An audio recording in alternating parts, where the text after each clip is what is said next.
Programang ito ay rated SPG. Striktong patnubay at gabay ng magulang ang kailangan. Maaaring may masiselang tema, lengguwahe, karahasan, sexual, horror o droga na hindi angkop sa mga bata. Hindi sang-ayon si Tinding sa mga sinabi ni Rigor na walang sino man umano na miyembro sa loob ng bahay na dapat pang dumalaw kay Tanggol upang matuto umano si Tanggol sa loob ng bilibid. At dahil sa sobrang pag-aalala ay magagawa ni Nanoy at Tinding na puntahan si Tanggol sa bilibid. Ngunit sa pagkakataong ito ay malalaman niyang tila itinatago nila si Tanggol sa kanya dahil hindi ito maipakita ni Warden Balatukan. Nalingid sa kanilang alam na nasa labas ito kasama si Bubbles para sa isang misyon.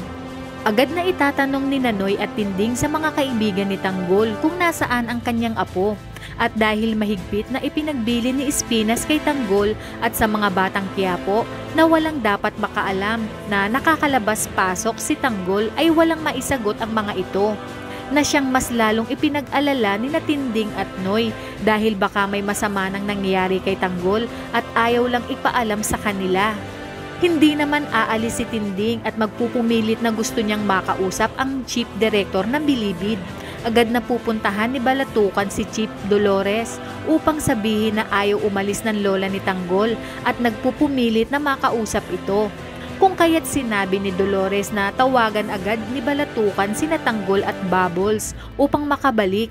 At dito haharapin niya na sina Tinding at Noy at sa isang pambihirang pagkakataon habang papalabas si Dolores ay laking gulat niya nang makita niya na ito ang kanyang ina na matagal nang nawalay sa kanya. Hindi naman siya makikilala ni Tinding dahil bata pa ito mula nang pilit na ihiwalay ito sa kanya ni Don Julio na siya nga ring gumahasa kay Tinding ng kabataan niya. Alam ni Dolores sa kanyang sarili na si Tinding ang kanyang ina dahil nagkaroon siya ng background check nang siya ay naging Chief Director ng bilibid.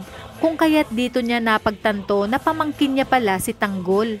Sa inyong palagay, dito na kaya aaminin ni Dolores na siya ang anak ni Tinding na matagal nang nawalay sa kanya? At matatanggap kaya ni Tanggol ang lahat ng mga revelasyon at tila mapaglarong tadhana para sa kanyang buhay dahil sa liit ng mundong kanyang ginagalawan at konektado pala ang mga taong ito sa kanyang buhay?